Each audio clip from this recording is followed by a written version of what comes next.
Доброй раніцы, паважаныя сябры, доброй раніцы, краіна. Як і абяцалі, ў нашай студыі з'явілася Наталья Бібікова. Прывітанне, Наталья. Доброй раніцы, Тео, доброй раніцы, Вольга, доброй раніцы, паважаныя тэлегледачы.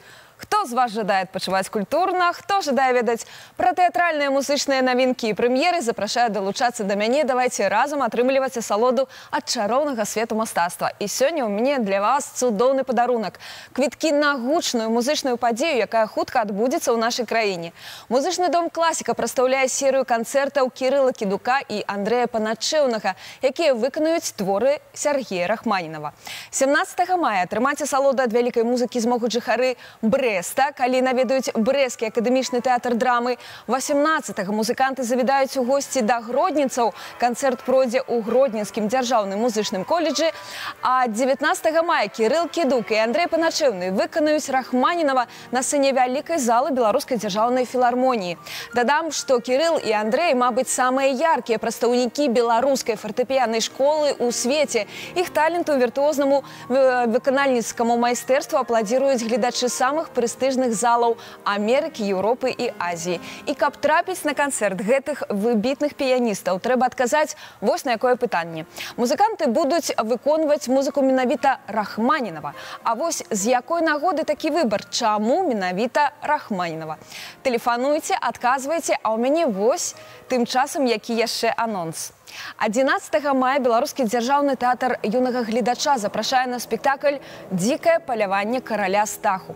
Па-майстэрску напісаная Владзімірам Караткевічам аповесць ужо з першых радкоў захапляе чытача і трымае ў напружанні да самай развязкі, прадбачыць якую не можа нават самы вопытны аматар дэтэктыўнага жанру. Але ні ліха закручаны сюжэт, ні атмасфера літаратурнага трылера робяць «Дзікае паляванне караля Стаха» класікай, а тыя сэнсы, дзякуючы якім глядач набывае сімвалічнасць, а тэкст з прыгодніцкага становіцца філасофскім. Вельмі недакучліва і захапляльна. Спектакль Уладзіміра Савіцкага расказвае пра сапраўдны, шчыры патрыятызм. Гэтыя лясы, балота, нізкае неба – усё гэта дом, які трэба берагчы і абараняць. І глядач юнага тэатра, юнага гледача, нягледзячы на тое, што яму яшчэ не так шмат гадоў, разумее і прымае гэтую ідэю. Гэта неверагодна відовішчны, прыгожы і захапляльны спектакль. Калі вы яшчэ не бачылі, схадзіце абавязкова.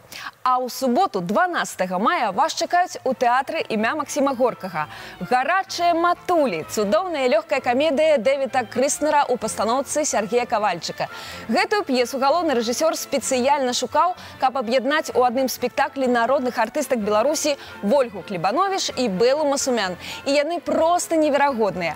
А арыстакратычная, элегантная, імпульсіўная свякроў Чэрыл, гераіня Бэлы Масумян, і эмацыйна сакавітая і разняволеная цешча Клодзія, гераіня Вольгі Клебановіч, ствараюць на сцэне сапраўдную буру эмоцый і гумару. Буру, якая начыста вымятае з жыцця іх сына і дачкі, якіх выконваюць Андрэй Душашкін і Вікторыя Кавальчык, супакой. Прыносіць з сабой нечаканых, няпрошаных людзей і пераварочвае ўсе ўяўленні пра жыццё з ног на галаву. Амаль рэальная гісторыя пра дарослых дзецях і іх бацьках і пра тое, што кожны мае права быць шчаслівым, нават калі яго ўяўленне пра шчасце кагосьці кідае ў шок. Магчыма, у кім-небудзь з герояў вы даведаецеся саміх сябе. Схадзіце абавязкова. Ну, а цяпер давайце павітаем гледача, які першы паспеў датэлефанавацца да нас. Добрай раніцы. Доброй раніцы. Добрай раніцы. Як ваше імя? Меня зовут Вольга. Вольга, вельмі прыемна. Давайте адказваць на пытанне. Итак, 17, 18 і 19 мая Кірыл Кідук у нас у краіне і Андрэй Паначэўны выканаюць Рахманінаwa. А вось з якой нагоды? Чаму выбар именно гэтага кампазітара? Паспрабую прапанаваць, што з нагоды 145-годдзя. Так, сапраўды, вы абсолютно правильно адказалі. Кірыл і Андрэй, нягледзячы на сваю занятасць і шчыльных астрольных графік выступленняў, зноў і зноў прыязджаюць на радзіму. Музыканты упершыню выступяць разам, дарэчы, і для канцэрту ёсць выдатная нагода. 145-гадовы юбілей найвялікшага піяніста і кампазітара эпохі Сергея Рахманінаwa, якога любяць ва ўсім свеце. Ну і супадзенне магчымасцяў музыкантаў граць разам у адзін дзень у Мінску. Віншую вас, Вольга, жадаю прыемнага вечара на канцэрце. Паважаныя тэлегледачы, шануйце адзін аднаго, кахайце, ну і адпачывайце культурна разам з намі. Шчыра дзякуем табе, Наталья.